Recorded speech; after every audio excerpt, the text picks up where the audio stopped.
Future-proofing is all about being prepared in an uncertain world, and a big part of that is making sure that home's a safe place. I'm Judith Leary-Joyce. I became a retrofit advocate, having reduced the energy usage in our Victorian terrace by 75%. I then went on to write the Beginner's Guide to Eco-Renovation to help others do the same. So in this video, I'm going to talk about the different areas you need to consider and how you might take the first steps towards future-proofing your home.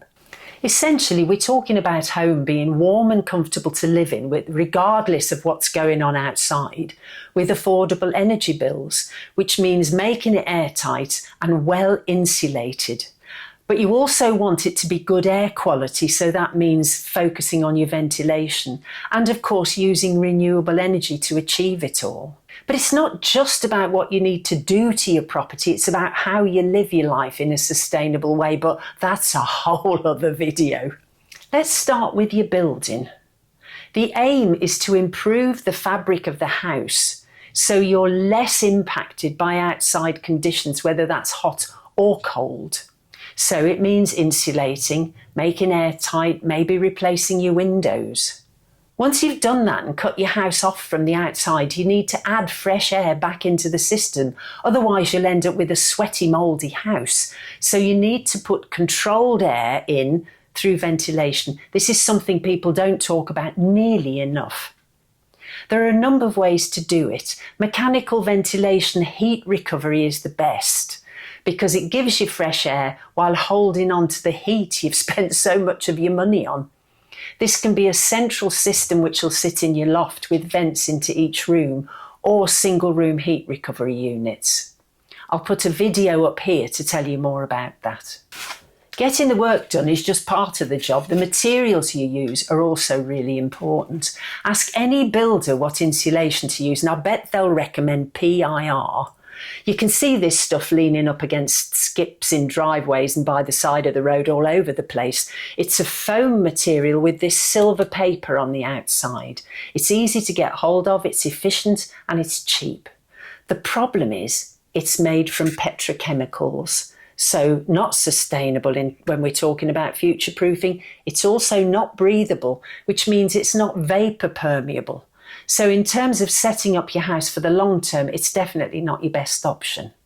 If you're serious about future-proofing, then you don't want to use anything that uses petrochemicals. So sustainable insulation needs to go on your list.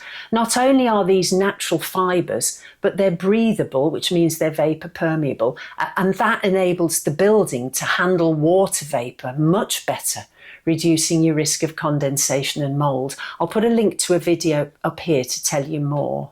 But here's a perfect example. You could be using hemp, which is grown in the UK. You could be using denim and cotton t-shirts, or you could be using wood fibre. There's loads of different ones. So go and take a look at the video and see which you fancy. Once the fabric of your house is sorted, then you need to think about how you want to heat it. At present, most places are heated using gas. Clearly, if we're future-proofing, this is something that will need to change. The planet can't sustain us all living on gas, so looking at renewables is an important part of this process. This can be an immediate change for you, or it might be a longer-term intention. If you have an efficient, reasonably new gas boiler, there's no point in changing it until you need to. Just spend your time making sure that your house is ready for the alternative heating when you do need it. For most people, this will mean an air source heat pump, or maybe ground source. There are also some forms of electric heating that can be worth looking into. Now, I know the thought of using electricity feels daft when it costs so much more than gas. However, heat pumps have a positive coefficient of performance.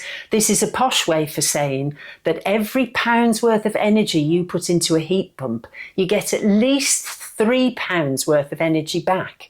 In comparison, for every pound's worth of energy you put into your gas boiler, you're getting just 70p's worth of energy back. So that should balance up the difference of your initial cost.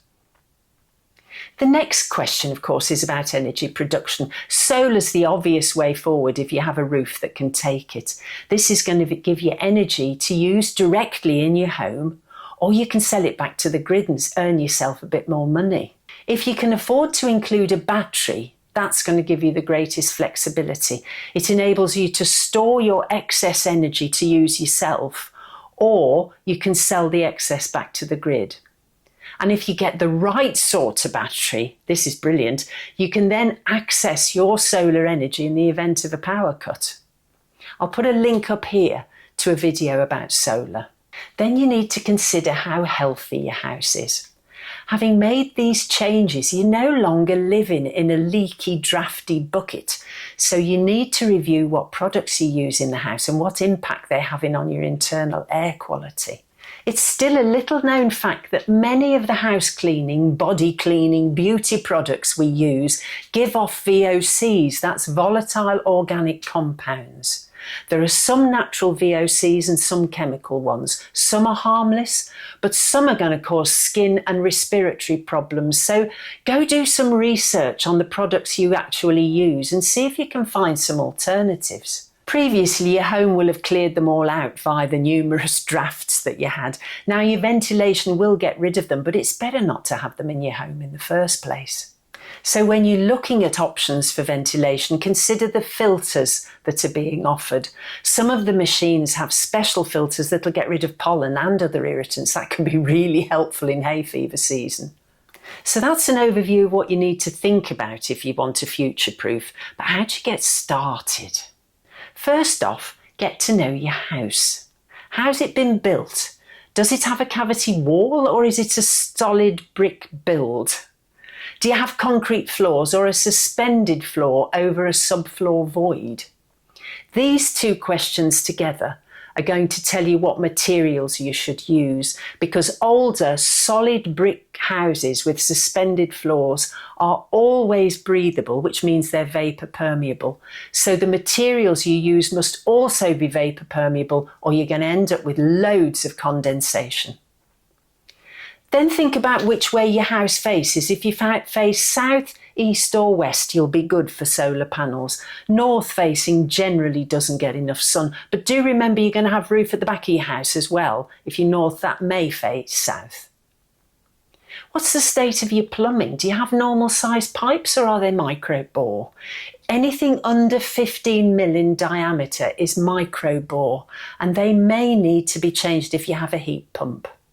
I'll put a link here to a Heat Geek video because they're really helpful and give you all these sorts of details. Then check if your house is in good repair. What about the gutters? Are your drains okay? What state is the pointing in? Do you live in a conservation area? And are there any rules on what you can do with your windows? Whether you can have external wall insulation or any limitations with regard to putting solar on your roof. When you've thought about all of that, consider your ambition for your home. Now, please don't limit yourself to your existing budget. This isn't about what you're going to do right now. It's about the overall plan for your house, because if you do that complete plan, then you know that whatever you do now is going to fit with what you need to do in the future. Now, if that feels completely overwhelming, then get yourself some help. You've done some research, you've got an idea about your ambition in terms of future-proofing, so you could then meet with a retrofit assessor or a retrofit coordinator to discuss your options. A retrofit assessor will come and visit you, they'll look at your energy usage, they'll review your home and they'll match it all up against your ambition. They can tell you what's possible overall and what effect it'll have. They can tell you what you can do now, and then they'll break it into stages if that's what you want, so you can do it all over time. They'll also know about the materials you need to use. Or if you prefer, and you can find someone with both qualifications, you can speak to a retrofit coordinator who'll do all the same stuff, but will then follow through and project manage for you. You'll find a reputable person via the AECB website or on Trustmark. I'll put a link in the description below for you to have a look at. Even just taking the first steps of this work is going to make you more comfortable in your home and save you money. And having a plan of action for a full future-proofing retrofit will stand you in good stead as our climate changes, and it'll give you huge peace of mind. If you have any questions, put them in the comments and let's chat about it. And let me know how you get on and what you're planning. I'd really like to hear.